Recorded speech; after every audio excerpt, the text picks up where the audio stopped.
বাংলাদেশের ফেসিবাদের বিরুদ্ধে, আগ্রাসনের বিরুদ্ধে, আধিপত্যবাদের বিরুদ্ধে, দিল্লির বিরুদ্ধে, শাহবাগের বিরুদ্ধে যে মানুষটি সবসময় কথা বলেছেন, বাংলাদেশের সাবেক প্রধানমন্ত্রী বেগম খালেদা জিয়া আজকে আইসিইউতে আছেন। রব্বুল আলামিন আজকের গণজমায়েতের পক্ষ থেকে আল্লাহ তোমার কাছে দোয়া করছি, সারা দেশের মানুষরা দোয়া করছে, রব্বুল আলামিন বেগম খালেদা জিয়াকে তুমি দ্রুত সময়ের মধ্যে সুস্থতার নিয়ামত দান করো আল্লাহ। রব্বুল আলামিন আল্লাহ সকলের দোয়াগুলোকে তুমি কবুল করে নাও আল্লাহ।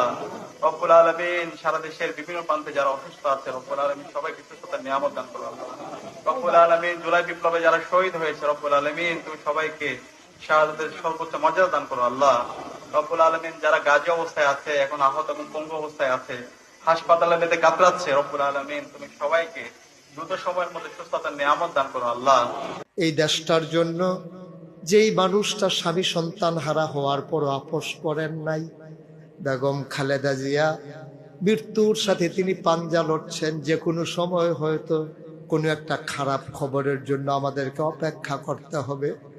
আমরা প্রাণ ভরে দোয়া চাই, আল্লাহ যেন দেশের প্রয়োজনে মানুষটার দীর্ঘ দীর্ঘ হায়াত দিয়ে দেয়, বলো আমিন।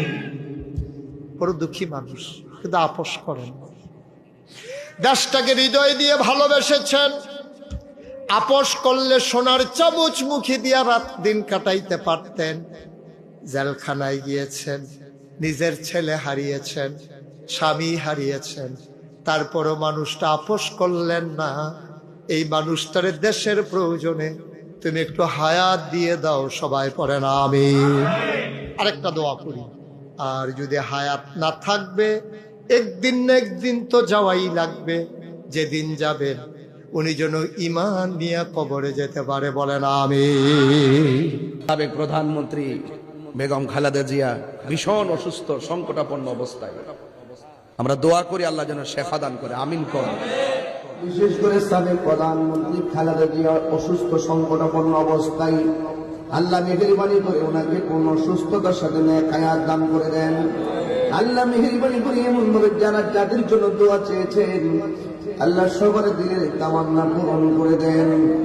আল্লাহ স্বাধীন সোনার বাংলাদেশে খাস রহমতের বরকত নাযিল করে দেন। দেশদ্রোহী ধর্মদ্রোহীদের হাত থেকে দেশের মানুষের দেশকে হেফাজত করে। দেশ নেত্রী, তিনবারের সাবেক প্রধানমন্ত্রী জননেত্রী বেগম খালেদা জিয়া, যার সঙ্গে এদেশের গণতান্ত্রিক প্রেমী মানুষের গভীর সম্পর্ক, আন্দোলনের সম্পর্ক, রাজপথের সম্পর্ক ছিল।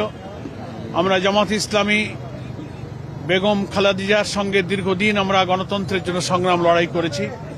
সেই নেত্রী গুরুতরভাবে অসুস্থ থাকায় আমরা উনাকে দেখতে এবং আমাদের শুভকামনা এবং দোয়া জানাবার জন্য আজকে উপস্থিত এসেছিলাম।